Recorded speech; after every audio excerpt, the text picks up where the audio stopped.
3, 2, 1, and welcome back to Chasin' the Racing, episode 65. And the last 3 podcasts that we did were on the same sort of tour, so we haven't had much recent crack because we did 3 in the same day, which just went over the last few weeks. So it's good to get a good catch up, and we have loads to talk about because in the last few weeks we've both been very busy and up to some good things. But we're actually down at Snetterton at the moment, and we'll get on to why we're here at Snetterton in a bit. But just before we get going, we've got a sponsor to announce again, and very smooth. You're getting smoother at these, Chrissy. I'm loving it. Huge thank you to Burrows Motor Company that have sponsored us again. Burrows Motor Company is a local family-owned business with sites in Rotherham, Barnsley, Doncaster, Sheffield, Worksop and York, representing Toyota, Mazda and Kia brands. Burrows Motor Company is large enough to help with any motoring requirement you should have, whilst remaining small enough to retain the family-friendly feel, with each team member working constantly to ensure they offer the best possible service to each customer, whether they have been coming to us for 10 years or it's their first visit. So whether you are looking for a new Toyota, Mazda or Kia, or wanting a nearly new or pre-loved used vehicle for a different make and model, Burrows Motor Company are large enough to help source the perfect car for you. Our dedicated team are well known to many of our customers and are just a phone call away. Of course, once you drive away, the service doesn't end there. With great options to help you maintain your vehicle in tip-top condition, our fully manufacturer-trained technicians, body shop technicians, parts and service advisors, and our booking team are on hand to help with any enquiries. Just call in or contact your nearest Burrows site, and they've got a special offer for Chasin' the Racing customers. When you go in, either for new or used cars, 10 grand off, 250 quid off. So mention Chasin' the Racing and you get a nice 250 smackaroonies off. Can't complain with that, can you, Dom? Can you, bollocks? 250 quid sends you a long way these days, a hell of a long way. There we go. So what have we got coming up in this episode? We've made a quick list. And, I was about to say, where do we even begin with this? But also, let's give a little teaser out there. We've grabbed a couple of riders, didn't we? We lit the world's quickest interview. But like we say, during that interview, we did mention we're going to have to get them back individually and go down in the depths of that. So, who do we have on then, Chrissy? Yeah, a little bit rushed, but we're down a little bit. It was flying through it. As we're down at Snetterton, we thought there was a couple of the RAF Regular Reserves Kawasaki team from British Superbikes and the road racing. We're down here with Ryan Vickers, their Superbike rider, and Paul Jordan, their road racing rider. They were testing this weekend, and just before they left, we thought we'd quickly get them in just for a little bit of crack. So we've got a little interview coming up later on. But also, like I said, we've been really busy the last few weeks, obviously. Yes. With the season starting up again, especially for me, I've been desperate to get some track time in. So I feel like a bit of a gypsy at the moment because I haven't actually been home in about 9 or 10 days. I bet your mum and dad have been loving it. I've been actually living in this trailer, so excuse the smell. But I tell you what, I've just got a whiff of myself before, and it's graphic. You know what I mean? I've been on the road for a couple of days myself, and I'm like, I'm begging for a shower, mate. I'm absolutely hooting for a shower. The first thing on the agenda was last weekend we were down at Thundersport GB. Yes, we were. And I was set to be racing. It was the first time the bike that I'm racing this year was in the spec that it's going to be for racing.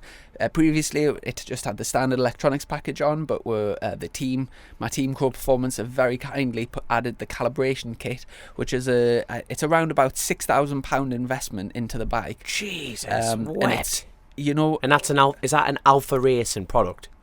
The calibration kit is I'm not sure. I'm not sure if it's Alpha Racing. No, I think they got it from Alpha Racing. They got it from Alpha Racing. I'm not sure if it's their.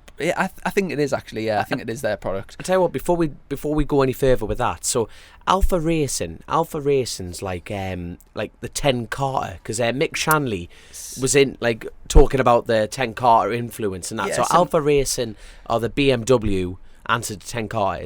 I think that's how it works. So a lot of the manufacturers have like a sort of racing specialist or racing department. Like so for example, company. For example, Kawasaki are linked with MSS. Yes. And they're the sort of performance specialists for Kawasaki, if you call it that. Aye. Alpha Racing are the equivalent for BMW. So they're the people you go to for the racing. The aftermarket jobs. Yeah, it's like a boob job, really. You know what I And mean? I'm just trying to think of other in rally car racing for Ford. They've got the M Sport people in Cumbria. Yes. They're Cumbria. Cockermouth. Sorry. And I think they sort of divvy out. So instead of the Ford factory themselves doing like the rallying, I think they sort of park it to the M Sport factory, and they sort all the M Sport extras and all that. Yes. I think it's similar to that. But anyway, so the first time I rode the bike with the calibration kit was actually in the first race at Donington. I missed qualifying because it was wet and I didn't have any Pirelli wets, so I didn't bother going out. So I actually started. Mate, I was there, right? You're more laid back than a deflated Lilo, and actually, it's unreal how laid back you are as a rider. You're just sitting there going, I'll be all right. And I'm going, I'd be flapping like a ran-hour chicken. I'm like, Jesus wept, what do we do? What do we do? What do we do? And you're just like, nah, I'll be all right.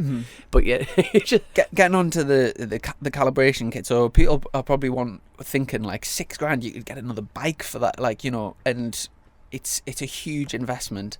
And if you think about how good the bike is standard, I was blown away by the electronics on the standard kit. It is unreal. Many times were you on the standard electronics? I did a couple of track days on them. So that was, where have you been on that? Cadwell and Donington. So all right, that's good. So you did back-to-back testing with both calibration kits, is that correct? So I tried the standard stuff, and then I also had to go on the calibration kit. But I'm saying at Donington, so you've been around Donington on the standard, and then you've got this Alpha upgrade. Yeah. And so you've been around on that. Yeah. So basically, the on the standard stuff, it's similar to the old Gen 3 stuff. So for example, you can choose like low engine brake and medium engine brake and high engine brake and things like that.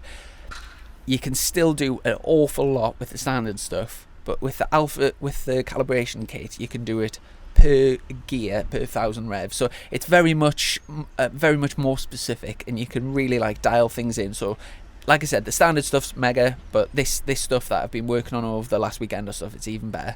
So first race at Thundersport, we started from 40th on the grid, and it was the first time I'd ridden with the electronics the way they were.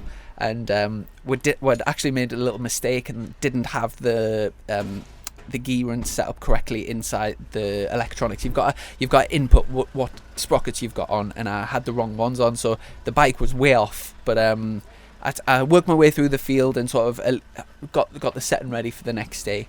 And then the qualifying for the next races goes off your lap time. So I was on the front row, and we still had a few more teething issues with the bike, but I managed to win both the races on the Sunday and get. And that was the Duke of Edinburgh award race. Duke of Donington. It was called. I keep forgetting that. And managed to get my lap times down. And by the end of the weekend, I was in a real good place. Now, when we were down there, obviously you came down to watch, and the next thing I seen you lining up on the grid with your leathers and helmet on, running down to Scrutineering Bay on Sunday morning to get scrutineered. Like a dog with two dicks. I was smiling like a Cheshire cat. So you came down to watch it with guests of DC Racing. I was about to say, because where we are now with Snetterton, this is kind of the pipeline of the story, isn't it, of how this all got set up to how we are here. But no, DC went down. You had obviously the faithful bit. Sorry for the background noise, by the way, if you can pick up on this. Chris has got his back doors wide open and everyone's coming around for a sniff, aren't they, son? So, no, went there, came down to just help out, really. Pit bitch is the correct terminology that we use in the paddocks. And went down, helped out DC, who Mike Norby's riding for. Absolutely fantastic team, really are. Proper laid back lads, but the bikes that deliver a fantastic, proper home field team, and they don't mess around. Like Chris Barnes is a stock 1,000 runner. Yeah. They know what they're doing with the bikes. He was riding that week. I think he hurt his back, but he actually qualified 5th or 6th for the GP1 race, which is very competitive. And yeah, he's a hell of a pilot. But yeah, great, especially in times like this where lots of teams are dropping out sponsors. It's brilliant to see a new team come on, and it'll be great to get them on the podcast at some point, Dean and Chris. And speaking of that weekend, they also were supporting Bradley Perry. Now, Peri chicken. Peri chicken, as you will call them. Wait, because you worked at Nando's and you dished them out a portion, so it's going to stick, isn't it? But I tell you what, unreal ride. Great young lad, and obviously he does British Supersport, so he's a very experienced pilot. 5 years at that. It was great to meet another rider. But the lads have very kindly stuck him on a Gen 3 BMW 1000, to give him a bit of a taste of the 1000, and it appeared he took to it bike, duck to water, and Brilliant. rode great all weekend, and gave me a real good run for my money in the. Well, he actually beat us in the first one, the one where I started from back of the grid, and he gives a real good run for my money in the first race. And the second race, it was sprinkling with rain on the first few laps, and it was really sketchy. So I sort of dropped back and just let a few other people lead. And then as soon as it dried out, that I'd got my bike sorted by then, and I managed to pull a bit of a gap. And Yeah, you had sensor burning out, like little things that were just like teething problems with your BMW. One of the in the first race on the Sunday, we actually had there's two different spaces in the rear wheel. There's only 1 millimeter difference, and would accidentally put the wrong spacer in, and it had wore through the speed sensor. So on the grid, basically once the speed sensor stops working, the bike goes into shutdown. Really, it goes into like a safety mode, and their safety mode is full traction. And honestly, I've never mate, you could hear it. I was watching that race. You could hear it. I could go full 100% throttle on the edge of the tyre, and it would not high side on full traction. You were going 100%, just waiting for it, and as you picked the bike up, it then delivered the power in. It was incredible. But to be honest, considering that, I was really happy with my lap times and stuff. And I'm learning on the bike all the time. Like for such a short period of time riding it, I've tried so many. I've had the bike inside and out, and tried loads of different settings. One of them is the split throttle, which is totally new to us. Your bike sound broken. Yeah. Honestly, it sounded broken. It looked like it sounded shite. There's no two ways about it. It feels orgasmic when you're riding it. Wow, you're tearing up here, Chris. It's getting a bit emotional, right? And it for those people that don't know, so you've got your what an orgasm is. Talk me through it, Chrissy. Talk me through it. You taught me through an orgasm. You've got your 4 cylinders, and they're controlled by 2 throttle valves. So basically, in the corners, you can close one valve, and it drops to 2 cylinders. So it feels so easy on the tire on the edge, and then as you stand the bike up, it then introduces the other half of the engine, and it sort of gets up to full speed. So you get full whiskey upright, but in the corners it drops. Honestly, the best bit I think is when you get behind someone and drop it into, if you stick split throttle on, and like you're tipping the corner, and then behind you just hear like a real demon, and you're like, get out my way. But no, it's you know what, it's a mega bit of kit, and I'm really enjoying trying different things. But yeah, go on. Here's a quick question: do you think electronics? I'm going to kind of answer the question. Let's get the boring crap out of the way. Yes, it's the future. Yes, to go faster, you need it all. But in your opinion, Chrissy Rouse, does electronics ruin racing? There's a balance. There's a balance. I think BSB in British Superbikes, they've got a great thing going where they've got rid of all the real fancy electronics. Yeah. Because at one point, BSB was almost who's got the best data guy. That's what I mean, and it's like that obviously ruins the tight racing. But as long as it's fair, and as long as people can everyone can compete, I think it's great. Oh no, that's what I mean. But you see, me, it's a bit more hammering, just hammering wedge, isn't it? You just stick the cables on and stretch them. But no, I think you could go into a total, and I think we've discussed this hundreds of times on the podcast, but it's that realm. But it's dead interesting to hear that. You know what I mean? My mind was just totally blown. Now I know I've got a bit of a simple head on this, but twin variation cams and all sorts of things. Bloody hell, the game has moved so forward. But it's got a shift cam as well. So when see another thing here. Yeah, when it goes over 9,000 revs, the cam's basically got like 2 positions: one set up for low revs and one set up for high revs. So the cam shifts across. Apparently, I don't think you can really feel it that clearly when you ride it, but apparently I was speaking to a guy that does a lot of dyno work on them, and apparently you can really feel the difference on the dyno. But yeah, wow. It's so much technology, and it is mega. Now that weekend, obviously, we mentioned you bringing your leathers and helmet just by chance, and you never look right. Anyone listening to this, you never go to a track day, you never go to any form of racing without a helmet and leathers, because that's how I've got so many sidecar passenger rides and everything. Never go. Hey. So what was the crack with that? Like what bike were you riding? Whose bike? So yes, DC Racing there. They had Dean turned up, and he thought, because of this COVID-19 shite, they're restricting paddock access, so you need tickets and you need to do this to get the family in. So he had a genius idea. To get his family in, he booked another entry on this SV650. He went out and qualified on it. He went, nah, I've had enough. Because he's... You know what I like about Dean? He's totally heart on his sleeve. He doesn't have to hide behind anything and do anything that he doesn't want to do. He just goes, no, I'm bored of that. And he just wanted to watch racing. And like we were discussing about Brad there. Brad was absolutely flying, got on it, and you could just tell the excitement in the team. You know, and they were running loads of riders. I'm trying to think who else was there. They had like 5 different... I think Scott was racing. Scott was racing. Who else? There was another lad there racing, and then Mike Norbury was racing, and you could tell like Chris Barnes and like Dean there were really just getting involved with this team management role. So anyway, I whispered in his ear and said, what are you doing with that SV then? He goes, oh, do you want to ride it? I goes, do I want to ride it, Terry lad? Oh, is the Pope a Catholic? I just a one-legged duck swim in circles. I was straight on it. So anyway, and Dean's like, really, really, really? And you can really feel like this positive vibe off him, and you want to go for a pint with him, and you just want to have the crack. And he goes, right, we're going to signing on. So we tried to sign on for the rest of the day, and he went, oh no, look, you can do the Sunday entry.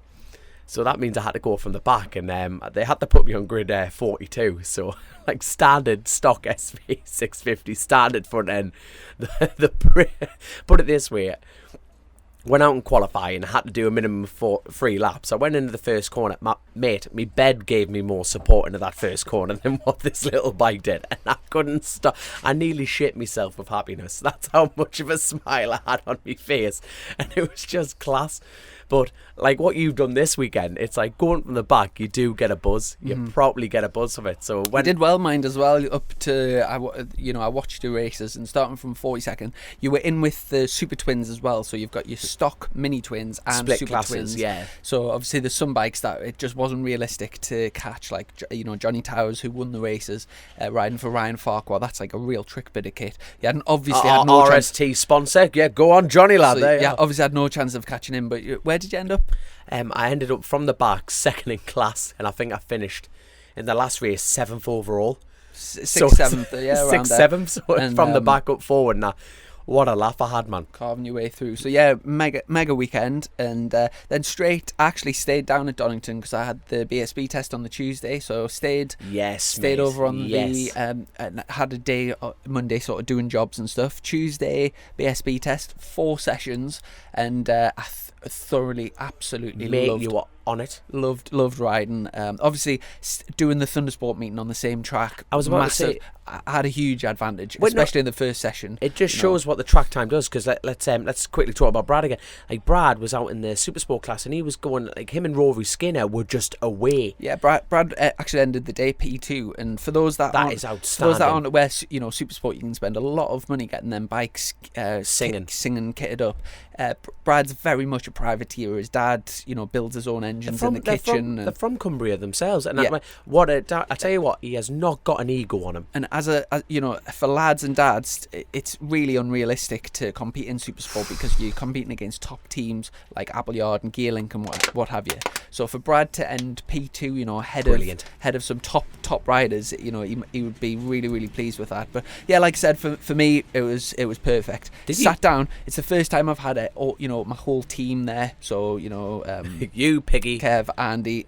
You had everyone there. Literally everyone there, and we sat down on the Monday night in here, and I wrote a huge list of everything that I wanted to try on the bike, and then we're out with the spreadsheets again. Yeah, we portioned it out. We're going to try this, and this in session 1, this, and this session, all the way through, and we're literally stuck to it like clockwork. Went through, tried every single thing that I wanted to on the bike, ticked a lot of boxes. Some things were good, some things weren't, but we're by the end of the day, I was really, really comfortable with my bike, and it's the first time I've rode competitively since I can remember without a pit board. So I had no idea where I was in the sessions. So, like for example, obviously because you've got this strike team together, and you haven't got a pit board. Someone sponsor this man. No, I've got a pit board, but it just wasn't there that day. But it was obviously the first session, because I'd been riding that weekend. I was straight into the 108, so for a lot of it I was over a second faster than like the next person. But obviously the court was up towards the end of the day,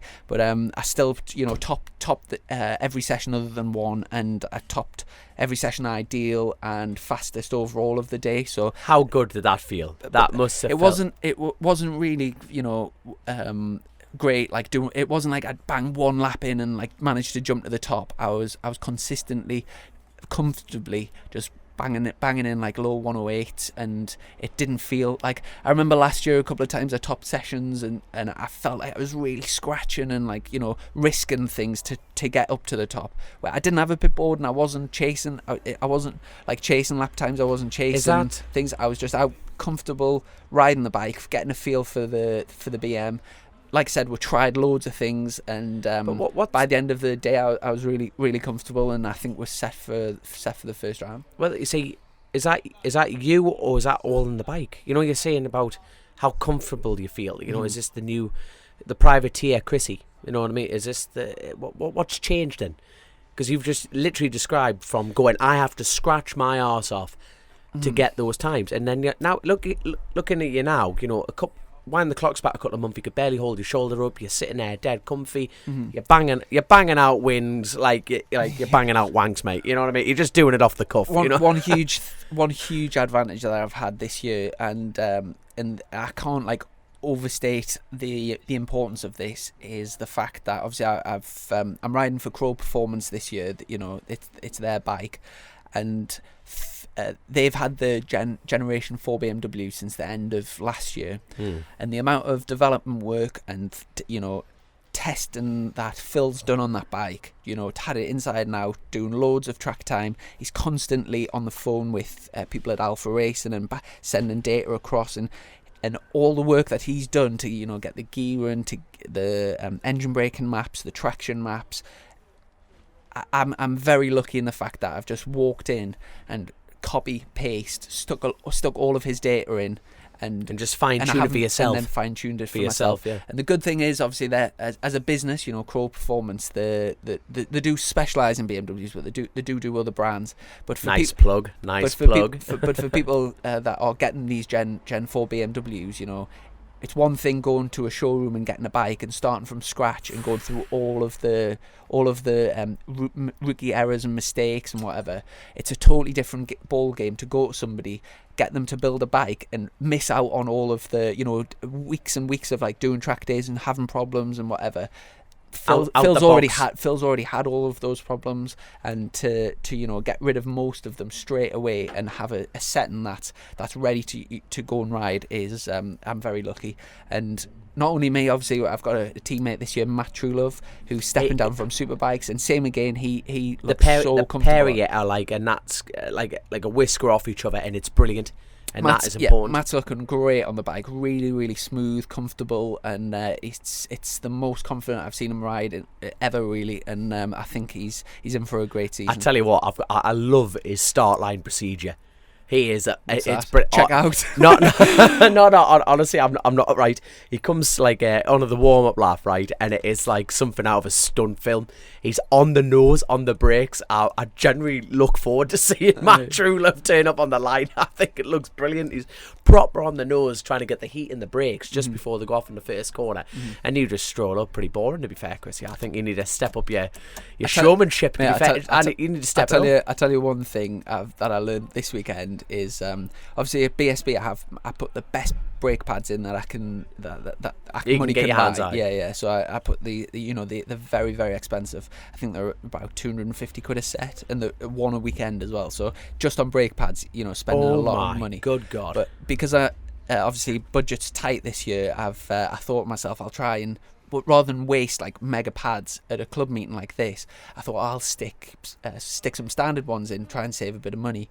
Went out in the first stint this weekend and standard BMW ones. Yeah, and I went into turn one here. You're going in at about 160 mile an hour.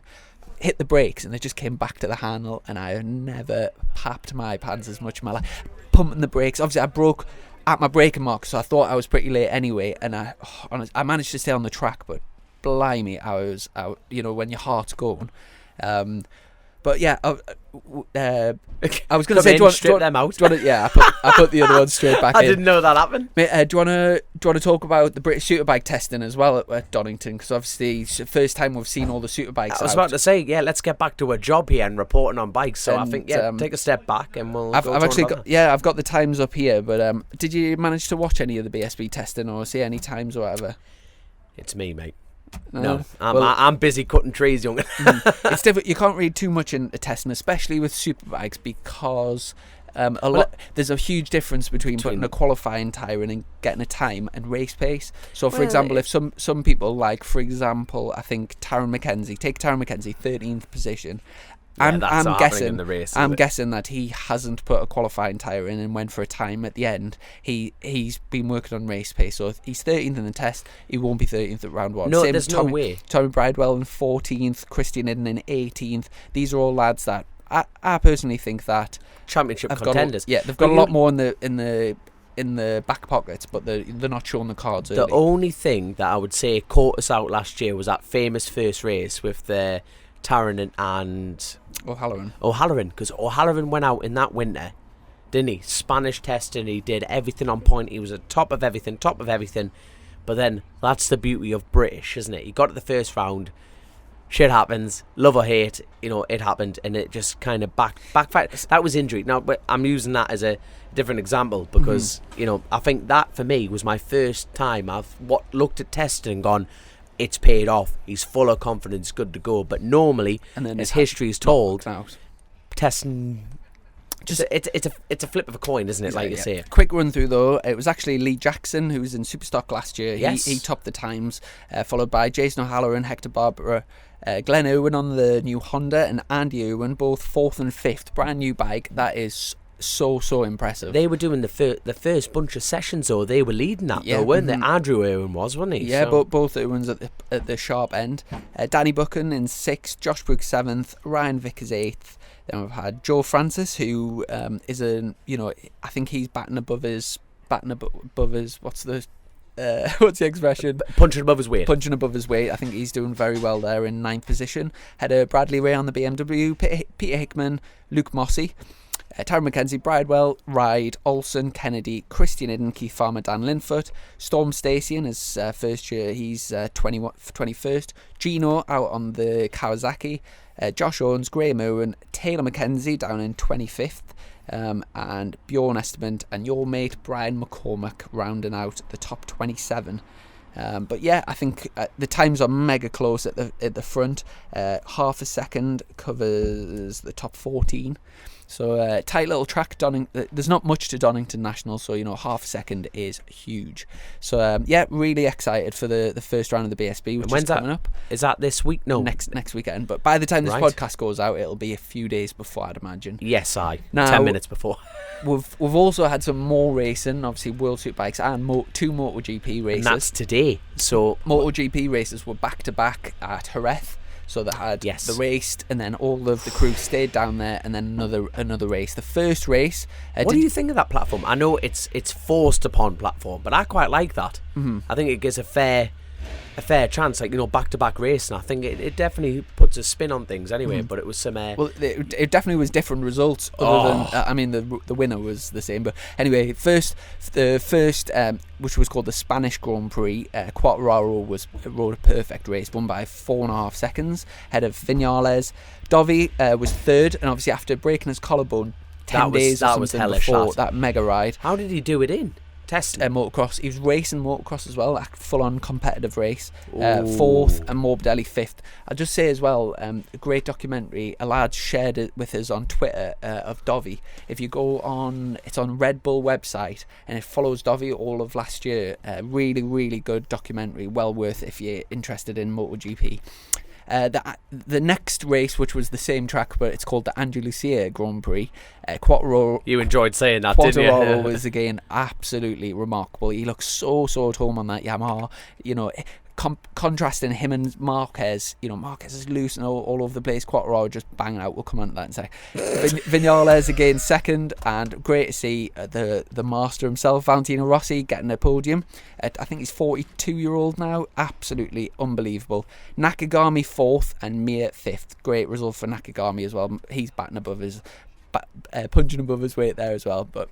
As I said, Marquez, obviously, he was the talk of the town. First race, massive. Well, first of all, how on earth did he save it? Yeah, it was just incredible. Ran off on turn 1, 2, do you reckon 3, turn Fabio 4. Quartararo could do that? There was only Marquez that could do them saves. How on earth can you... The first save was unbelievable. How on? The thing is, you're so close to a career-ending crash, and he does it every weekend, and seems to get away with it. But then cutting back through the pack from last all the way back up, and it looked faster at one point, faster slap. He was catching the leader as well. When he ran off, it was about 14 seconds, and I think he reeled him in.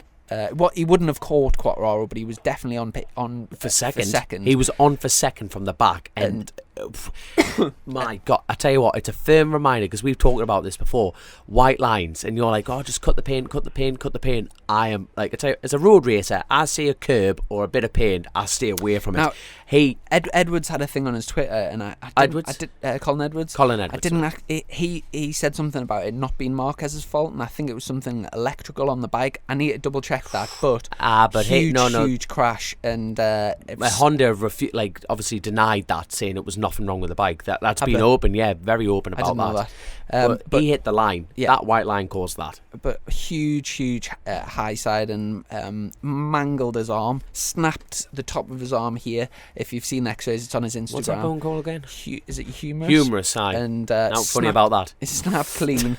And obviously he's had surgery on both of his shoulders as well, so he looked in horrendous pain. Flew straight to Barcelona, got surgery, and he attempted to ride the next weekend. Went out on the Saturday, elbow that he broke down the arm, and he's elbow down. He was only a couple of seconds off the pace, but at that first round, also Crutchlow broke his scaphoid and concussion, and also Rins crashed, and I think he did his shoulder, damaged his shoulder. So 3 massive riders in MotoGP all out for the first round, and messed up the second round as well. So, and speaking of out, you know who was in? Bradley Smith. Did you see that start? That was just from the back straight to the front. Well, not the front, but he chopped through the pack. Yeah, being realistic, on the Aprilia, if he can match his teammate, he's doing a tremendous job. And being out of MotoGP for a while, I was really impressed with him, to be fair. Them KTMs have stepped up, mind. Yeah, Pol Espargaro looked brilliant. And in the second race, I tell you, Bagnaia was on for a second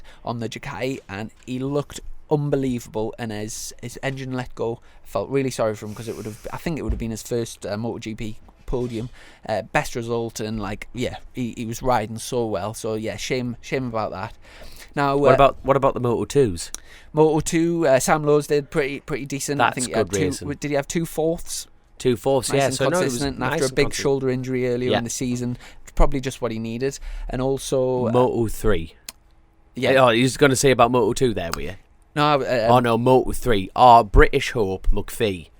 I tell you what, I've never really had the time, and I'm trying to step up my professionalism on this show, Christopher, and trying to watch a bit more racing, to be blunt, and trying to pick up a few more things. And my respect for Moto3 racing has gone through the roof. I mean, there's 15 of them that could win that race. Oh yeah, and it's just tight. Crossing, and swapping, right. I think over the obviously McPhee's been in Moto3 for years. This is his last year, and then he's too old. But he's a criticism of McPhee would be that he's the type of rider that has a chance of something special, but he'll settle for a decent result over his career. I think people would say he never does any crazy moves. He's not whatever. This year he seemed he's on probably the best bike, best team, and fair play to him, rode a perfect race for the first race, going into the last corner in second place, and I think in any other year McPhee would have settled for that. But fair play to him, credit where credit's due. He went for the win, ran in a bit deep, so the other rider undercut him, and as he came back to rejoin the track, They met on the 4 other line, people. he got wiped clean off. And how, after such a hard race, to fall at the last hurdle, it must have been so detrimental to him, but got himself brushed off, came out fighting the next weekend and got his podium. So great to see him back up there, and I think he's doing well in the championship, maybe second or third, so good championship hope, I think, is John McPhee this year. World Superbikes has also started this Hold on, we're jumping timelines. I think we haven't actually discussed what's happened this weekend properly. We have done... All going to Snetterton? I think, because we're at Snetterton now, and then World Superbikes has happened while we're here. Sure. But let's go down the timeline, Chrissy. So Snetterton is the second round of the British Superbike calendar. So obviously, I wanted to get out here on the BM to see what my settings like, and came down, started. We had an idea to go like miles away from the setting that we had. We've been sort of advised from above to try this sort of radical setting with the rear of the bike, and obviously, not being accustomed to the BMW, you just take advice, and you want to. It's what testing's all about. You need to go one direction, go the other, see what's the best compromise. So, came down here, totally changed the setup of the bike, and at first I thought there was a few negatives to it, but sort of worked with it, and during the endurance race, which we'll get on into in a second, changed the bike a lot, and I didn't quite find the sweet spot with it, so I went back to my Donington setting today, and I wasn't planning on doing any short sprint races they're called here, yeah, but I booked on today and started from the back of the grid again, but managed to go put my old setting back in the bike, and I finished the day with a real nice setting to come race. So I'm really happy. But the main event of the weekend was the endurance race, and obviously following on from last weekend, the DC racing lads at. I really wanted to do it, so I was ringing around trying to get somebody to do it with us, and thankfully Dean and Chris from DC Racing have kindly supplied the bike for you to race. Yeah, they supplied me a Gen 3, and they supplied another rider for the team as well. And Mike Norbury, what a great lad. And Mike came down with his supermodel girlfriend. Another lad is punching there. He's doing well for himself, I tell you. And I don't know his special secret. Do you have any? Mate, I don't want to know, because it's a gift that I won't be able to achieve. But there we go. But no, so we've turned up here, and it was just like hopping on random bikes. We all got. So it was a bit weird, wasn't it? It was a 3-hour race, and we kind of, like you being the math genius, it just got split down. So the original plan was you two do 2 sessions, and I did the one, which was 17.5 litre tanks, and the plan was to do 17. Well, it's a litre a lap. That was what we worked it out as. So we're doing 17 laps, just less, doing that. So hopped on the Gen 3, and unfortunately I broke the bloody thing. I got an oil leak after my session, and the quick shifter stopped working. And I just went, oh my god, these two are going to hate me. I've broke their bike. But as Chris and Dean know, the bike needed a refresh. And absolutely, I can't thank them enough. First time I've been back on a big bike, and it was brilliant. And obviously, there was a test day on the Friday, which none of us did, yeah. But it was obviously everyone that was doing the endurance pretty much got to test for the full Friday. So we're kind of on the back foot, especially for you and Mike. You've never been on the BM, you haven't ridden the 1000 for a long time, and don't really know the track properly. And Mike's never been to the track either. So it was a difficult race for us, because for those that don't know, you get a 45-minute qualifying session. All 3 riders have to do at least 3 laps. So we got I think you got about 10 15 minutes. Mike got 10 15 I got 10 15 minutes. We're qualified second position, and it's a Le Mans type start. So you come to the grid. I did the first stint, so you have to start at the other side of the track, and I had Mike on the other side. Mike holding the bike ready, so you run, start the bike, and off you go. And it was a hot pace, because there was some good Superstock lads here. Our last guest, Tim Neve, was here, as well as Matt Truelove. So us 3 were your sort of front runners in National Superstock 1000. So the pace, especially for the first stint, was very, very good. And obviously 3-hour race. So like you said, we're doing about half an hour each. You put your we don't have any mics or anything, so to communicate, we came up with a system where when our fuel light came on, we stuck our leg out on the straight to tell the team to get ready for the next thing, and it was a whole team effort. You know, we had a pit board crew getting all. It was hectic. We must say a special thank you to, and pit board crew. You know, we had. Meg with a quick transponder changes. Getting near your crotch. I bet you were getting excited, were you? Because you take your time. For those that don't know, you get a little red box transponder. That's what tracks the progress of each bike. But we'll ride different bikes. Each person's got their own bike, but you need to transfer the transponder across. So yeah, there was a lot. A lot of. It was a full team effort. And to cut a long story short, the last stint. You rode heroically. So just to explain, I think we're around 6th, but it's quite complicated to track because obviously people are pit stopping at different times. Some people have bigger tanks so that they can do less pit stops and all kinds. It's quite complicated. But hold on. Everyone should be running a standard tank. Yeah, but some bikes have naturally bigger tanks, so you can't. We'll go into that detail later on anyway. So anyway, so we had about 20 odd minutes left, and I was going out for the last stint, and I just said on my pit board, I want my position. I want time off 3rd place because we were kind of on. We could possibly get a podium, and then time left of the race. So I went out in the first few pit boards. I was like P5, and I think it was like 120 seconds or something to a podium. And then I could just see it coming down and down and down. And obviously, as I'm riding, I'm trying to think. I'm just going as fast as I can, but I'm looking at the pit board to see, do I have a chance to it? And a few times I thought, I've got no chance here. And then right near the dying minutes, came round and it was getting closer and closer and closer. And I had a feeling I knew who it was in 3rd as well, so I started seeing him, and obviously you're just closing in. And coming on to the penultimate lap, I was going up the start-finish straight, and I could just... our pit board wasn't even out because they thought it was the end of the race, and they were just going to put the checkered flag out, and they were kind of looking at the watch and I could see the checkered flag, and I just got through before the checkered flag, and they put it out like a second later. And at this point, hold on, I was in the garage at this point, and we're all going, that's it, that's the end of it, and we had no idea, and then we just saw on the little telly sector times going up, going, he's got another lap, and at this point, I think we're about 4 seconds behind the guy in front, but we're closing in at about 6 or 8 seconds a lap or whatever. So anyway, I managed to pass him on the last lap, and came across. But as I came up the start finish straight, I thought, I think we've just got 3rd. Came up the start finish straight, expecting like everyone to be going mental on pit lane, looking and nobody's there. I thought, bugger, like we mustn't have got it. So I did a sort of disappointing warm down lap and came in, and then as soon as I came in pit lane, all I could see was your beaming smile and like jumping up and down. I tell you what an atmosphere. I've never done an endurance race before, but the team camaraderie of because everyone plays a little part, and because it's 3 hours and everyone does this, everyone's out on track, and it's such a team effort.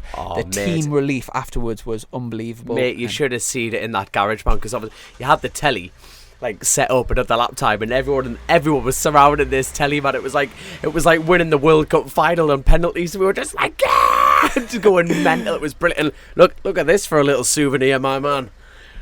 Boom! Look at that, young'un. For the YouTube video, that's our trophy. So anyway, Chrissy's got his big trophy out. We finished 3rd, but we did actually end up getting promoted to 2nd thanks to our guests on the podcast. Should we have the interview before this? No, the interview's going on after. But no, unfortunately, Ryan and Paul Jordan there did an outstanding job, riding the wheels up the thing. But they actually won it on the very last lap. Similar to us, just nipped it off. Vickers was putting in he was in the 49s on the super. He was on the Superbike 93rd lap, which, if you think about it, is really, really impressive. And unfortunately, they got pulled from that result. So we've been promoted from 3rd to 2nd. They got pulled on a technicality because I think one of the bikes had a TT tank on. Now, I'm speculating on that, but that's what I've heard. You know what the rumour mills. You know what the rumours. At the end of the day, they're not here to win the endurance race. Not at all. They're here for testing, and for them, they did a fantastic managed to do job. 4 stints because they had an extra large. I think they had 24-litre tanks, where ours were only 17 litres. 18 litres. So but either way, they had to ride the bike to do that, and they did an outstanding job. But There we go. B2, C2. But I must say, huge thanks to the DC Racing lads that came down this weekend. Without a doubt. Obviously, yours and Mike's bike. Dean very kindly paid for a front tyre for my bike as well, which was very kind of him. And I've put a stone on. The hospitality, the whole family, they feel they're like, oh, there you go. The crack on the night time's been great. Yeah, absolutely. You can't. It would have been good to get a podcast in, but unfortunately the lads had to rush off. But we will get them on. We will get them on at some point. But what a laugh we've had this weekend, and it's definitely something that I would like to do again, without a doubt. And I'm gonna say that again. Thank you so much to DC Race, and we can't thank them enough. And looking forward to getting back with them after that. I've done some laps this weekend. My hands I look like I've been down the mine. I'm covered in blisters. You look like a woodcutter, son. You look like a proper. I need a proper man's job, don't I, to get man's hands at some point. But anyway, this weekend also, as well as the World Superbikes, as well as us racing, World Superbikes have been over in Jerez, and I haven't seen any of the race. I know we're spoiling our own entertainment here. You know what I mean? So we're just getting. We've got a new championship leader now in World Superbikes, Scott Redden. Having won the BSB championship, has stepped up the World Superbikes with Ducati. He's taken his crew chief from last year, and he's leading the championship by quite some margin now. He's the only man to be on the podium in every race this year, which is very impressive. And at the Spanish, so just quickly, top three in each race. So the first race was Scott Redden, followed by Jonathan Ray and Toprak. The Super Pole races, quick races. Johnny Ray won that, followed by Scott Redden and Vandermark. And then race 2, which would have been today, was a Ducati 1-2 with Scott Redden leading, Chaz Davies second, and Toprak third. So the championship standings look like Scott Redden is on 98 points, Johnny Ray is 74, and Alex Lowe's on 72, followed by Toprak, Chaz Davies, Michael Vandermark, and Loris Baz. So I'm looking forward to the racing. Obviously, watching the racing. Sorry, when I get back home. But have we got any other things to tick off? Pretty much. I think I'm jumping on the gun on this one. It's unfortunate about the news that came out about spectators at BSB. Yeah, absolute disaster. That is gutting, because obviously the series promoters have done a great job to get everything sorted. 6-round championship, and especially with the new introduction of people going to pubs and people the gyms opening, little things. That's restrictions have been going less and less stringent as times went on, and getting back to that dreaded word normal. A little bit more. And obviously it was looking like spectators were going to be allowed for at BSB this year. And when we had Stuart Higgs on the podcast earlier in the year, he said straight from the word go, if we can't get spectators, they can't afford to run it. Yeah, he said their model works. Yeah, of course it is. It's business, isn't it? Yeah, the money coming in from the spectators. So huge blow to not only to the sport, but I think the atmosphere won't be the same. And how for. At the end of the day, the sponsors make this game go around, and how on earth, if a sponsor has how agreed, can you sell this? Exactly, if a sponsor's agreed certain amount of money to for all the hospitality, to bring people from work, business clients, do business meetings, all of or a massive part of the tangible benefits of sponsoring a team have been taken away. Thank God we've got this podcast. Yeah, huge blow to the sport though, and I really hope that after, I think they've said the first 3 rounds are going to be no spectators. I sincerely hope spectators are allowed for the second half. For the sake of my sponsors, for my family, and just for fans in general. I really hope it gets sorted. I don't think time will tell, because things are starting to be the same without it, to be honest. Because things are starting to clamp down. I think obviously, Macau at the end of the year, Oliver's Mount, they've got restricted numbers even in the paddock, and it's.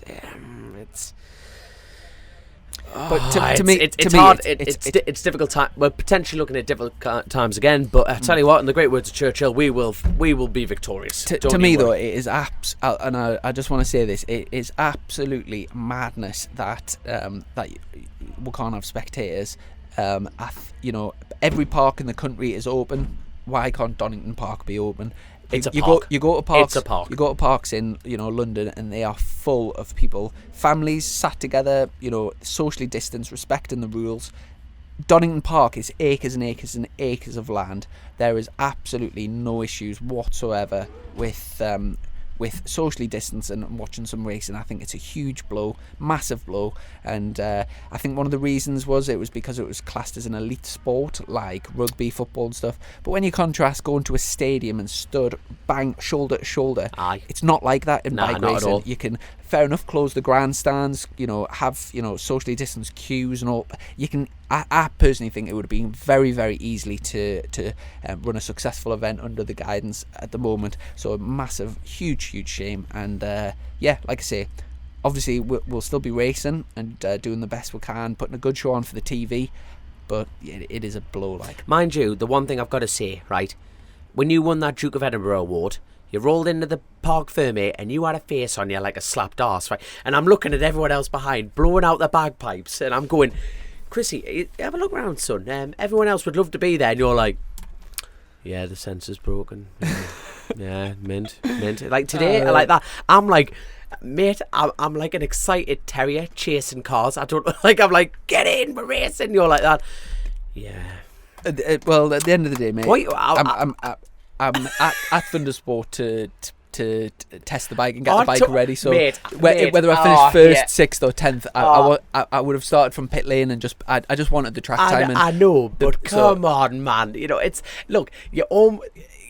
It doesn't matter if it was a track day or nothing. You came in like you've been grounded. I was like, come on, Christy, show some emotion, young'un. I was just like... next time you see me, lie. Like every other person, just lie, right? Just come up and go, Dom, I had a great time. And you can tell your crew chief, anyone, he's a bell end.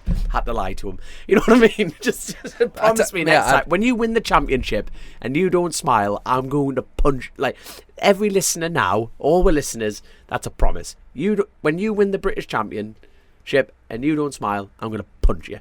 Cleaning the lips. I might not have looked at you, but I've absolutely loved riding the bike and making progress and whatever. I've got to say, I was right about, or appear to be right, when we had the Neves on. I was mentioning championship contenders in the Superstock Championship this year, and from day one I've always said I think Danny Kent's going to be really strong. Yes, he was right. Doesn't know the tracks that well, or hasn't raced on the tracks for a long time, since like Super Teen days. But he's a world champion at the end of the day. He's on a very good bike, good team, and I was convinced. I was convinced that he was going to be competitive, and at the test he looked very good on the bike, comfortable, and I think he'll be difficult to beat.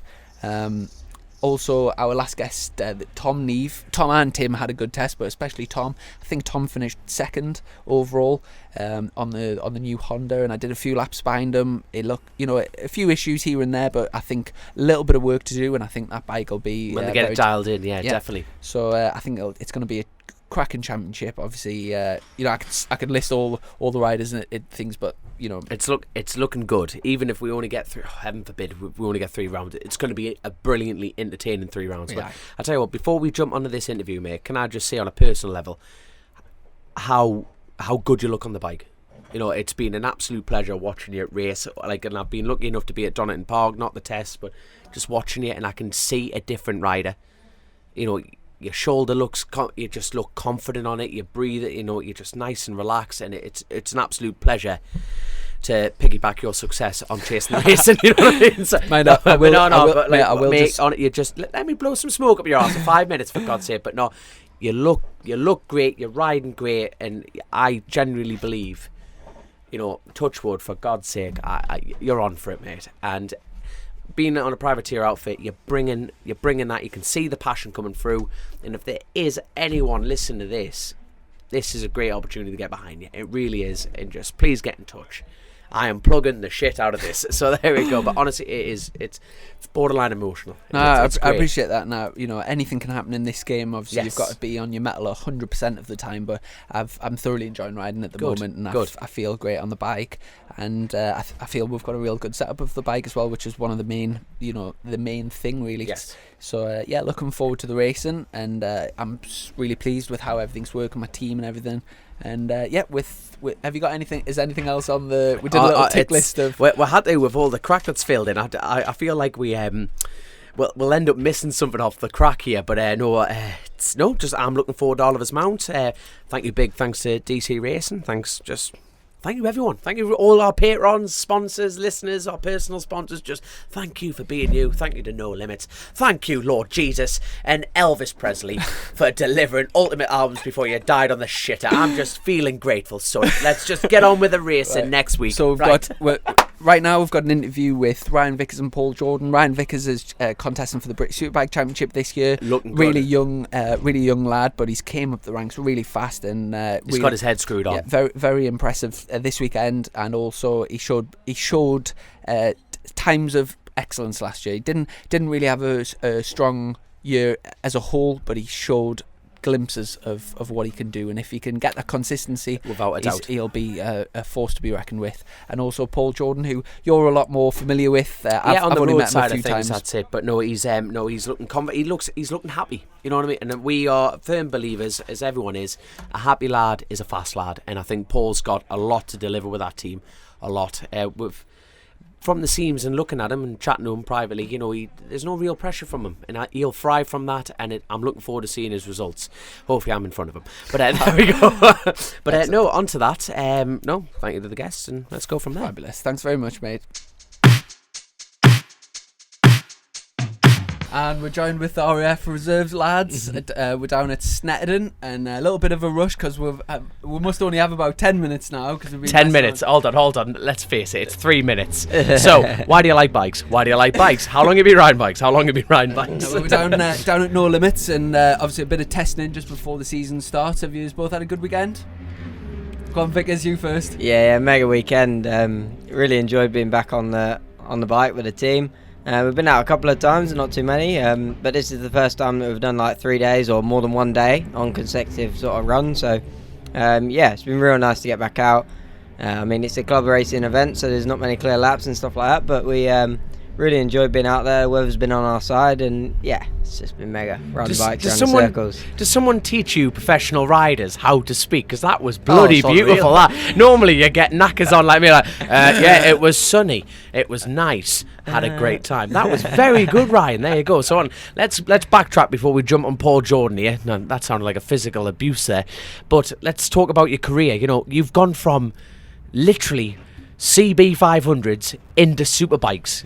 That is hellish, mate. That is absolutely hellish. Yeah, I mean, it's not really how I saw it to happen in the CB 500s on the Thundersport GB, but you know, we done quite well. We're second in the championship, and well, actually, we did 2015. We did a couple of rounds of the season, just sort of to get myself up and see if I liked it and whatever else. Loved it. So we went 2016 to complete the whole season. Got second in the championship, won plenty of races, and yeah, went from there straight into the Superstock 600 class in 17. Right. We jumped straight on that bike, and everyone was like, it's too much of a jump, you shouldn't do it yet, it's too much. We got in there, yes, it was tough. Like, first race was like 18th. By the end of the season, the last 3 rounds, we got a third, a second, and then a win in the last round. So it was like a perfect end to the season. Then we decided to do another year to try and win the championship, and we did exactly that. We won every race bar 2. One I didn't compete in, the other one I crashed. So yeah, it was Quite mega. a dominant season. Yeah, it was just all clicked into place. We had a good bike and a good team, and I know the 600 by then. So I was pretty happy. After one season on it. Yeah, learned the circuits. Yeah. You're starting to gel with the bike. Mate, what the Those people would beg for that. There we go. And then Superbikes last year.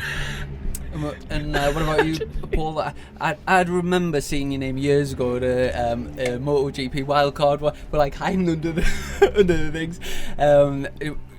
Did you used to ride for KRP back in the day? Yeah, I rode for Mark King, KRP in the British. Done 2 years with him, and then done 1 year in 2010 with GNS Supersport. But I didn't finish the year off, just didn't have a deep enough pocket for the job. Yeah, they're expensive, them little bikes as well, aren't they? And then obviously you've got, like, nowadays you're very much a road racer, and obviously the like, road racer. The road racer. It's Paul Jordan. And when did you first get into the roads? I think it was 2011 or 2012. William Dunlop said he'd build me a 125 just to have a bit of a crack in the wee nationals. So done a bit of that, and then I ripped myself off and broke my ankle, and then I was like, fuck this, I've had enough of road racing, and it's really bit me already. But no, it was one of them. It was just dipped my foot in, and then just sort of progressed through the ranks, and lucky enough where I am today. Like, yeah, and obviously a very like professional team down at Snetterton. We did the endurance race. And for you two yesterday, I mean, we did a 3-man team, so we like sort of shared the burden a little bit more. But you two, like 2-man team, 3 hours of racing, and taking the victory on the very last lap was also. How was that your first time doing an endurance? Yeah, it was the first time I've ever done anything with that sort of like. It was intense. Like I was shouting myself. But I was like, oh, what pace am I gonna have to run at here? But to be fair, Ryan picked up my slack. Like, and obviously we did the first leg, and we've never done like a Le Mans start. That was the first time. Yeah. Oh my No God. way. Is that your first time as well? Wait, I Shut up, man. endurance, yeah, like. No, like Le Mans. All right, there we go then. See, what did that fare up then? Because you are by default an endurance rider in itself, being a TT rider. You know, you're used to being on a bike for 2 hours non-stop, everything like that. How did that fare? You know, to our listeners who are, trying to get a comparison for. to be fair, like I said, the leap, that is perfect. Training for a TT because you're constantly on the bike. Was where like you go out and do a 10-lap race, you're out there attacking for 10 laps. Where the TT, you know yourself, you got to be patient and let it come to you instead of going out there and attacking like mad. Like it's a long race. You know yourself, Dom. It was really. I really enjoyed it. I'd love to do another one. Like. And were you on the Superstock bike? You on the Superbike? Yeah. Oh, excellent. And just for our listeners, would you like quickly explain the differences between the two bikes? Like what goes into what's on the Superbike that's not on the Superstock bike? Oh, engine for a start. Superstock and Superbike. 300 brake horsepower. Yeah. Well, not quite. Oh, we got the go. Oh God, here we go. I mean, when you get on it after not being on it for 6 months, it feels like it's got 300 horsepower. The first time I come in at Croft, I said, "Have you bolted 100 horsepower to this bloody thing?" Like, I cannot believe it. But it's slowed down now. But anyway, yeah. So engine tuning wise, a lot different. I'm not actually too sure. I think front forks, full factory Öhlins. I don't know Brake calipers. Yeah, brake calipers. Swinging arm. The Have you got Brembos. the electronics on the Superstock bike, but not on the Superbike? Oh, jeez, I don't know. Do you not use electronics? Like the Oh, traction. Are you full traction whiskey on controller? that stock? I don't know. You just You can't never asked. Fair enough. And is this? I presume is this the most like professional outfit that you've? Yeah, it's like. To be fair, the whole week building up to this, I was shouting my pants like I was like, because I didn't know what to expect. Yeah, it was the first time I was out last Tuesday. Was it last Tuesday? Yeah, I think last Tuesday or last Thursday. First time riding a bike from Macau, and then to come straight here with like the likes yourselves and Ryan. I was sort of jumping straight into the deep end, so I didn't know how it was going to be. But I was, I'm overwhelmed of how the team, welcomed me, how much Ryan's helped me as well. It's been a great weekend. And going forward to this year, obviously you're competing in the British Superbike Championship, and after having your first season last year and sort of learning the tracks on the Superbike and getting to know the obviously there's such a massive jump from Superstock 600, in terms of like setup knowledge and using the data and everything. So much goes into Superbikes. How do you sort of see this year? Like, what's your realistic goals for this year? Right, it's hard to set a goal, but I mean, Here's this manager who's taught you how to speak. It's you know what I mean? It's like that. You've already got the answer before it comes out as me. I'm loving it, Ryan. I'm totally jealous. I mean, last year we had a few seventh places in qualifying and stuff like that. So I know I can run in them positions. The top class in the world, you know what I mean? Domestic series in the world. You're just like 7 years. You almost make that sound shit, but that is outstanding, mate. You know what I mean? You can never The thing take that is, away. though, no matter what it is, a game of chess, Monopoly, whatever, you want to win it, don't you? Yeah, good man. Not good man. anyone playing any sort of game, video game, whatever it is. If you ain't winning, you're not happy, and it's like finding that way of getting there. Yeah. And I mean, like I said, we had some good positions last year, and I was happy with them. Top 10, I was like, first year, mega. There's been a few changes with the bike and also with the team. The team is a lot better this year. And with testing and stuff like that in Spain, we was in the top 3 and showing some really good times. You opened up some doors in that test. Going back to last year, you were still on the sort of 18 model of the Kawasaki, the old model, which is slightly less, less revs. The titanium swap over is it? Right, the rods. So, is the bike much different this year, like in terms of your setup? Yeah, massive. I mean, the power difference is huge, but it's usable. I mean, only when you're getting 4th, 5th, 6th gear, it's like you notice the difference. And the speed traps as well. When we was at Donington last week, we was fastest through the finish line. So it's like for a Kawasaki, it's really good. I mean, I'm a lot lighter than people like Danny Buchan and people like that, so we are going to be faster in a straight line. And last year we was lucky to get inside the top 15. So it's a huge difference on the power. Obviously, I've got a little bit more experience now. I'm riding the bike slightly better, so I'm probably getting better drive and all of that sort of stuff as well. Did you find it useful coming into a Superbike team that had, obviously Jake had a really successful year before, and having his data to go from being on the same bike, did that help you in terms of finding areas of improvement? But Jake was on the older model bike, wasn't it? That's what I'm saying. Yeah, it's a very similar bike. On the 18 bike. Right. Yeah. The only difference was the exhaust system, which actually changed quite a lot because. Get a plug in there. Go on. Get a plug in there. What's the brand of exhaust? Jake Dixon run the Akrapovic, right? And for last year they moved to Arrow, right? And it is no different. They're both great exhausts, but it was like the data that Jake had with fueling and engine braking maps and all this stuff. It was different fueling to what the new exhaust was producing, so we had to remap Adapt everything. that, yeah. And if we put Jake's settings straight into the bike, it's not going to be the same with a different fueling and everything from the exhaust. So yes. Obviously being able to compare with Jake's data from the year before, was there a particular area, coming straight off a 600 where there was a big difference, like where you were losing out to Jake, whether it be on the brakes or corner entry exit? What was the biggest bit that you were missing? Well, I think in general the biggest thing that I had to learn was the line differences.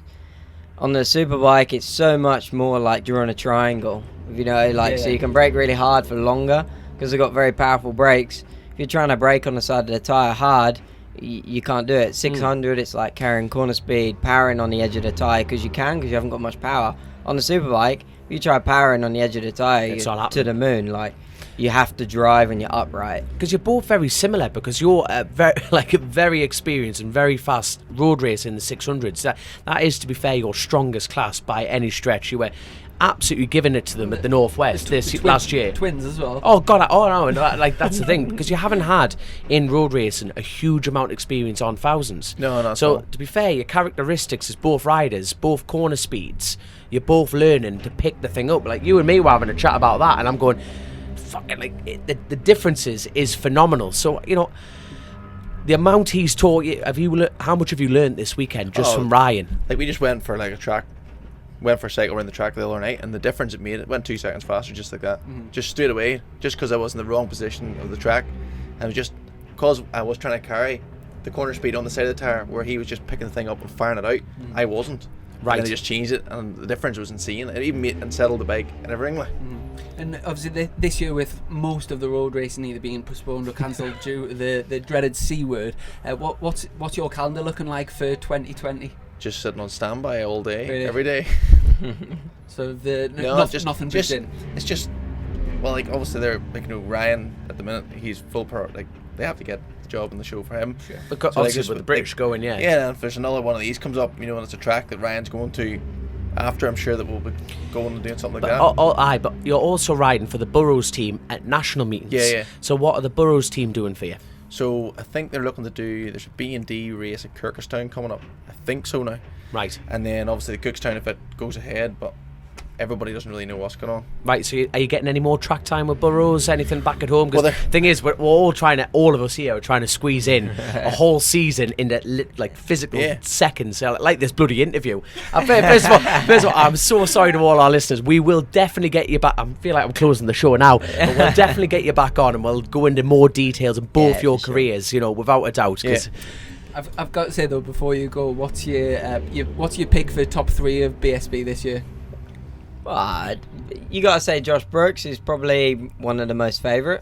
He was second in the championship last year, and the guy who won the championship, Scott Redding's gone elsewhere. So you go down the pecking order. Bet. He's probably Who's a wild card? I want you to throw a random name in there. So after Josh Brooks, or who else? It's tough. Oh, come on. It's tough. Go on, just throw a name. There's so many different variables. I mean, like Hector Barbara on the Kawasaki at Donington National. He was very strong. He's with a good team. He's got a good bike. So where will he be? He was strong in testing.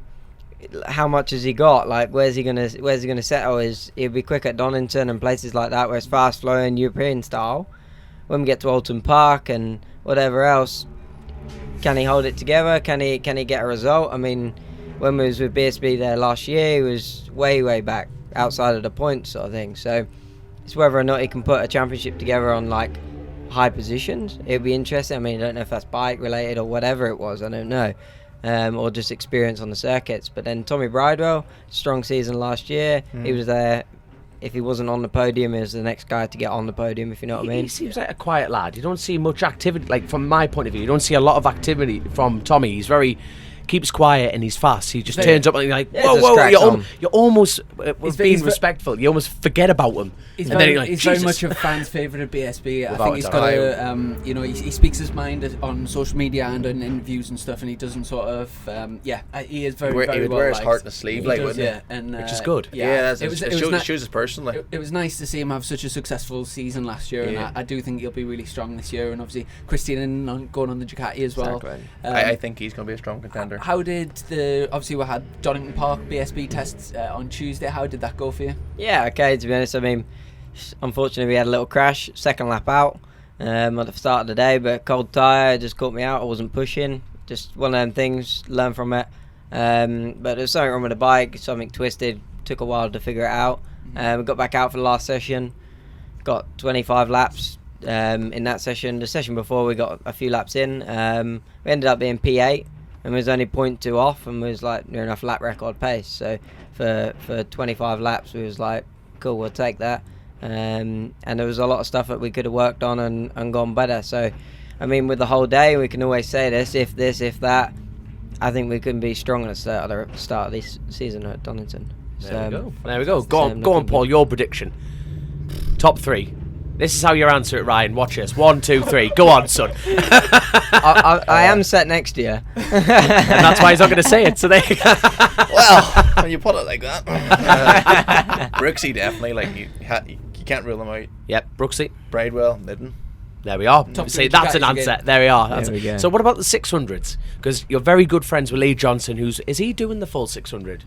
This, like, BSB. Gee, would you ever know what that man's doing? Wait, that's it. He's a maverick, he can do it, but is he doing it or not? I think so, aye. Brilliant. So what's your predictions in the 600 then? Well, if he got his finger out, like, and, got out of bed and says, you know what, I want to ride a bit, he could probably do a good job. Wait, he did that last year. He's a lazy shite. Hey, you say that. He beat you on a push bike. Ah, but that's You all right. were blowing, right? Hey, what's your handle on Instagram? What's my handle? Yeah, what's your name on Instagram? It's like Paul Jordan at. Handle? I've never heard that before. And you're trained media-wise. That's Paul disgusting, Jordan, Ryan. 22. Handle. Paul Jordan, 22. Right, that's yours. What's yours in Ryan? Ryan Vickers 7. Nice, love it. Right, I'd get never these guess two it. followed, but honestly, you and Lee, it's like a proper bromance. And like the video you're referring to is Lee's pedaling up this hill, mate. You're blowing clean out your gearbox, Mate. So I was wearing my MyZone belt, so obviously tells you if you go into the red. I was in the red for 43 minutes. You were having a cardiac arrest. Mate, I was shaking and everything. I was like, "Mate, there's only more to go." And he's like, "Oh, this is the last hill." Fucking round the corner. It is Yorkshire. Clean. Oh, I was like, when we went down to interview him, he was actually saying how cycling's actually his big passion, like more so than motorbikes. He absolutely loves it. And mate, he's an imagine animal. that. I thought that TT long legs would suit, like being tall. I thought that would be great. What, are you for trying to say cycling. short? And I he was actually saying small legs are better for hills in cycling, which I never knew. Yeah, but, smaller and lighter people are stronger up hills for sure. Right. Do you do a lot of cycling? Yeah, I do a bit. And what else do you do for training? Strength training and cycling basically. Strength 3 days a week, cycling 2. And are you the same? Paul's on it. No. But Paul, that's me. That's called working. You're a roofer by trade, aren't you? So there you go, jack of all trades, master. But your Instagram is funny, like, because he pretty much just abuses all the work lads. They're just fun. You don't work, you lads. Every video you put on is these lads just kept out like asleep. But sure, I'm not in the van. He's sleeping. You're on the and I'm ground working. videoing them, so you're not ground. You know yourself. Yeah, I take it you'll have to go now. Just last thing. You'll get a boat. Last thing before you go, Ryan. What would you class as a? If we're fast forward to end of October, what would you class as a successful season this year? British champion. Yeah, exactly. But I mean, if we're inside, say there's no showdown this year. If we're inside the top 6 and we've had some good results and consistency, that is the biggest thing that I want this year. Is just to be on the bike, finishing races, 18 races, 3 races a weekend. can't afford to be having any niggling injuries or anything like that. Yeah. Like you need to be on the ball. So that's a big thing for me. If I'm consistent, I know I'll get results. I can be fast when I'm on the bike. So we just gotta stay on the thing, and we will hopefully maybe get on the box. Definitely, absolutely, definitely. But before we wrap up, we'll have to you're going to have to let us know when you're back in the country, because we'll have to get you and your boss Lee. We'll have to get another interview next time we're down. You're obviously contending for the stock championship title, so we'll have to catch up with you lads, get a full proper this is your life moment with the pair of you, because you've both got fantastic careers, and where you are to get yours is dead short, so you're dead easy. You know what I mean? But I was only born 3 weeks ago. Good lad. But no, quickly before we go, Paul, you've got a big race potentially on the calendar with Macau. So are you going there with Lee Hardy racing? It all depends, really, innit? Yes. Like everybody's up in the air what to do, or is it safe to go, or they're talking about maybe doing a forced quarantine thing, so getting there and then having to quarantine for like 14 days. Not a hope. I know, like not a hope. I can't afford 14 days on the other like, side anyway. I could imagine ringing my boss. I'm off to Hong Kong. Oh, Macau, 2 weeks. Nah, mate, it's a month. Oh wait, I'm going to stay in a hotel for 2 weeks first. Yeah, 2 weeks there and 2 weeks when you come back as well. Nah. You imagine it life. Like, realistically, just wipe the calendar for us. Like, stop leaving us with false hope. Like, because it's you know yourself. You're sitting itching to get going. Macau's amazing. You know yourself, and I would love to come back with Lee Hardy, like especially with the bike. Would you get to be able to go on your bike to Macau, like a Superbike? Because I think a Superbike would suit Macau. You know yourself, you don't like specifically need it because it's so twisty and tight. Mate, but it would be great to see you on a Superbike. You don't need it. Nah, that bike I'm riding at the minute is the best Superstock bike I've ever sat my ass on. Fantastic, mate. Fantastic. I would have no doubt right now just to go straight to the TT and ride it. We've literally had a knock. They either think we're a brothel or these two are in here, so it's one of the other. Thanks very much, lads, and we'll best luck for the season, and we'll catch up soon. Thanks, Cheers, lads. Cheers. Take care. So a little bit of a rushed interview there. Rushed, mate. Rushed. That was the pace of the weekend. It was like in, out, and go. But no, good lads, aren't they? Oh, without a doubt. And I think from that, like that's the first time I've met Ryan, and he's got his head screwed on. He really, he's like, what is it? Old head on young shoulders situation. Yeah. It's totally that. But no, we will definitely have to get them on another time because that was such a too rushed in my opinion, and we'll have to get them on as that time of year, this is my life situation. But no, looking forward to that one. No problems. We've got a really really interesting big guest lined up for the podcast for next week, so I'm really I'm not going to announce it, but our patrons will be finding out without a doubt. Speaking of patrons, massive thank you to everyone that's backing us on the podcast. 130 Club, thank you so much, gotta love you lot. I'm nicking your bottle of water there, son. Sorry. That's alright. And huge thanks to this episode's sponsor, the Burrows Motor Company. Yes, if you're looking for a used or new Mazda, Toyota or Kia in let's have a look. We've got Rotherham, Barnsley, Doncaster, Sheffield, Worksop, and York. So wherever your closest dealer is, even if you're half interested in a new or used car, just pop in, mention Chasin the Racing, and go from there. You never know. I tell you what, I've got to say a personal thank you for because my little work van broke down and it fully bit the dust. I've done hundreds of miles, thousands of miles in that thing, and unfortunately she's bit the dust. And I can't thank enough Belgrave, who are based out of Sheffield. Now they deal in sports cars, absolutely any sports car you want. Absolutely fantastic bunch of people, and they've provided me a van to get me to work and to get me to race events, and I cannot thank them enough. They are big sponsors of Davies Motorsport. But no, have a look on me Facebook, FaceTube, have a look at all, follow them, give them a like. But no, for this episode though, thank you so much to Burrows, and go get yourself there and have a look. Champion, take care. We'll really looking forward to BSB this weekend. By the time this podcast goes out, it'll be just before BSB. And if you can get the smell of semen out the thing, that would be fantastic. I'm struggling to work here, Chrissy, I'm not going to lie. I do apologise. Right. All the best, mate, and we'll catch up soon. Be an emotion. Take care.